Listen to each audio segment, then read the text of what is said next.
Hi, అందరూ బాగున్నారా? నేను మీ శ్రీదేవి హర్ప్రీత్ ఛానల్ స్వాగతం. మీ అందరికీ నమస్కారం. అయితే నేను మీకు ఏం చెప్పాలనుకుంటున్నానంటే, ఈ ప్రపంచంలో అందరూ కూడా చాలామంది చూసినంత మట్టుకు మిమ్మల్ని ఇబ్బంది పెడుతున్నారా? మీరేమీ బాధపడకండి. నన్ను కూడా కొందరు మంది ఇబ్బంది పెట్టారు. నా కుటుంబాన్ని ఎందరో మంది ఇబ్బంది పెట్టారు.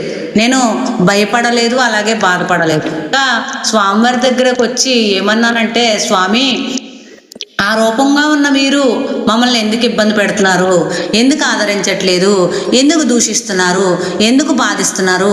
ఎందుకు కోపం చూపిస్తున్నారు అని ఎన్నోసార్లు స్వామివారి దగ్గర నేను బాధపడిన రోజులున్నాయి.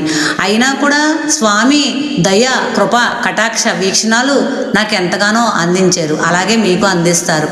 స్వామిని స్వచ్ఛమైన మనసుతో నమ్ముకున్న వారికి ఆయన యొక్క కృప, కటాక్ష వీక్షణాలు తప్పక లభిస్తాయి.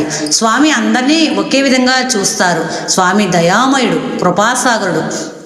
మన మనస్సునందు ధర్మము, భక్తి, జ్ఞానము, వైరాగ్యము ఈ ప్రపంచంలో ఉన్న జీవరాశులు అన్నిటి పట్ల కూడా స్వామి భావనే కలిగి ఉంటే మనకి తప్పక జయం కలుగుతుంది. తప్పక మనకు విజయం లభిస్తుంది. తప్పక మనం ఇహపరాలు పొందుతాం.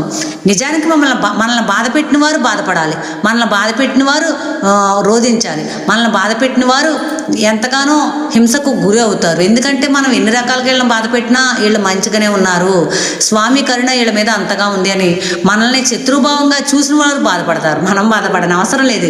స్వామి కరుణ సముద్రం కన్నా మిన్నైనది. స్వామి కరుణ ఎంత అని చెప్పజాలం కుదరదు.